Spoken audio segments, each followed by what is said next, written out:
Satyabama Institute of Science and Technology, Chennai and Sriperumbudur.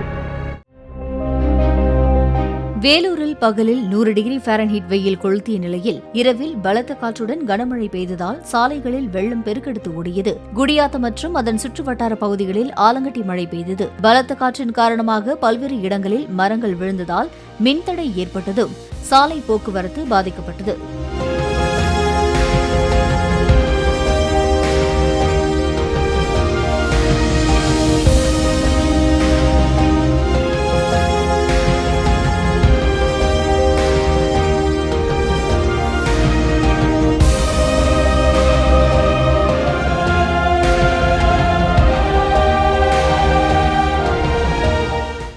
Satyabama Institute of Science and Technology, Chennai and Sriperumbudur.